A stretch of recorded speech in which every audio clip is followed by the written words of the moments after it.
سمجھنے کی ضرورت ہے۔ ہمارے سامنے رمضان المبارک کا مہینہ آنے والا ہے، جو مہینہ ہمیں نور بانٹتا ہے، جو مہینہ تقویٰ بانٹتا ہے، جو مہینہ ہمیں یہ درس دیتا ہے کہ اللہ تمہیں دیکھ رہا ہے۔ آپ غور نہیں کرتے کہ رمضان المبارک میں جب کوئی بندہ روزہ رکھتا ہے، گھر میں دروازہ بند ہوتا ہے، پانی دستیاب ہوتا ہے، ٹھنڈا پانی موجود ہوتا ہے، پھر بھی نہیں پیتا، اس وجہ سے کہ اللہ دیکھ رہا ہے۔ اس وقت ہم یہ سوچتے ہیں کہ ہم روزہ رکھے ہوئے ہیں، اگر ہم پی لیں گے تو ہمارا روزہ ٹوٹ جائے گا۔ اس وقت ہمیں یہ دھیان رہتا ہے کہ اللہ دیکھتا ہے، لیکن جب ہم ٹیبل کے اوپر سے رشوت لیتے ہیں، جب ہم زنا میں ملوث ہوتے ہیں، جب ہم زنا کرتے ہیں، اس وقت ہمیں یہ دھیان نہیں آتا کہ اللہ دیکھ رہا ہے۔ جب ہم گناہ کرتے ہیں تب ہمیں یہ دھیان نہیں آتا کہ اللہ دیکھ رہا ہے۔ کیا رب رمضان ہی میں دیکھتا ہے، غیر رمضان میں نہیں دیکھتا؟ اللہ رمضان اور غیر رمضان ہر وقت دیکھتا ہے۔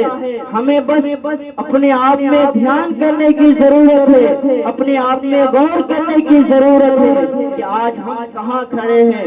میرے آقا علیہ الصلوۃ والسلام کے پیارے دیوانوں، اللہ رب العزت کتنا مہربان ہے، کتنا رحمان ہے۔ آپ کو میں ایک واقعہ سے بتاؤں کہ رب کتنا مہربان ہے کہ ہم گناہوں کے دلدل میں کتنا بھی پھنس جائے، لیکن وہ رحمان ہے، وہ 70 ماؤں سے زیادہ پیار کرنے والا ہے، وہ ہمارے گناہوں کو بخش دے گا۔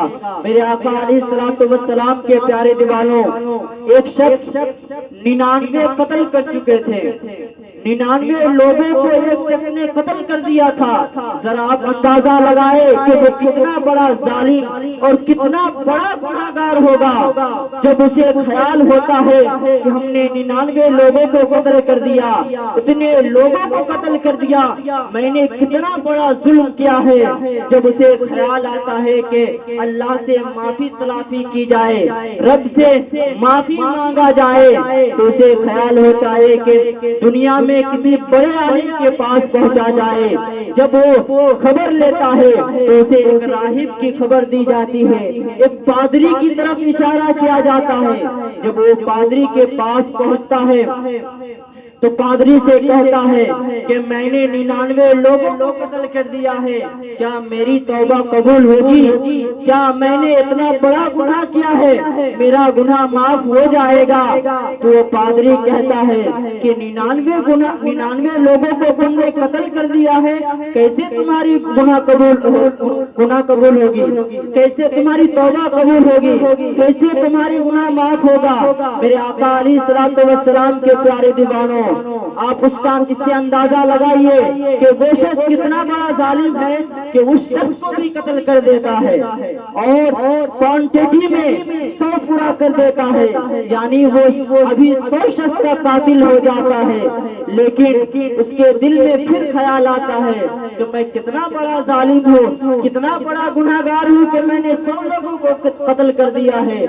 پھر وہ اس گناہ کی معافی تلافی کے لیے لوگوں کے پاس جاتے ہیں کہ مجھے کوئی ایسا راستہ بتا دیجئے کہ میری یہ گناہ معاف ہو جائے، میری توبہ قبول ہو جائے۔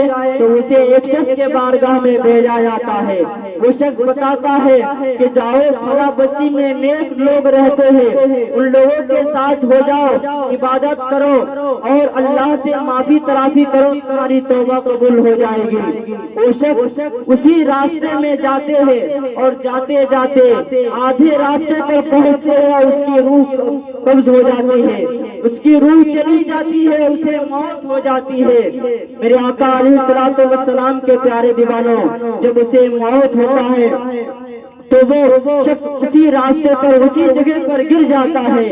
اب عذاب کے فرشتے بھی وہاں پر پہنچتے ہیں اور جنت کے فرشتے بھی وہاں پر پہنچتے ہیں اور کہتے ہیں کہ یہ جنت کی طرف جانے والا تھا، یعنی بھلائی کی طرف جانے والا تھا، اس لیے ہم اسے لے کے جائیں گے۔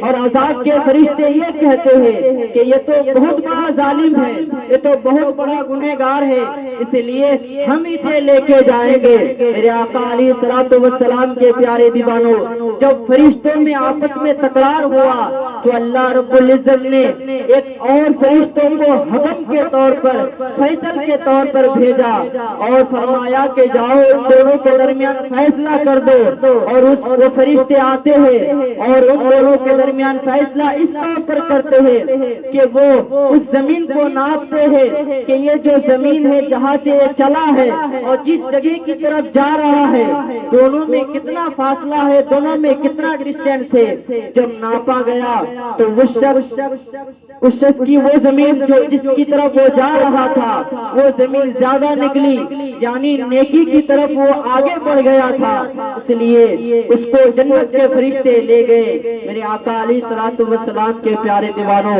آپ اس واقعہ سے اندازہ لگا سکتے ہیں کہ 100 شخص کا قاتل جب ارادہ کرتا ہے اور ابھی توبہ کیا بھی نہیں، صرف اس راستے پہ چل پڑا ہے اور راستے میں گیا ہے، اس کی روح قبض ہو جاتی ہے، اللہ تبارک و تعالیٰ اسے جنت نصیب کر دیتا ہے۔ میرے آقا علیہ الصلوۃ والسلام کے پیارے دیوانوں، آج ہمیں اپنے گناہوں پر غور و فکر کر کے توبہ کرنے کی ضرورت ہے، اور توبہ بلکہ توبۃ النصوحہ کرنے کی ضرورت ہے، ایسی توبہ جسے دوبارہ کرنے کی ضرورت نہ آئے۔ میرے آقا علیہ الصلوۃ والسلام کے پیارے دیوانوں، میں آپ سے یہی اپیل کرنا چاہوں گا کہ ہمارے سامنے رمضان المبارک کا مہینہ آنے والا ہے، ہم رمضان المبارک کی تیاری میں اپنے گناہوں سے بچنے کی تیاری کریں۔ ہم جب گناہوں سے بچ جائیں گے تو ہمارا رمضان المبارک مہینہ بہت اچھے انداز میں گزریں گے۔ میں یہی سے اپنی تقریر کو ختم کرتا ہوں۔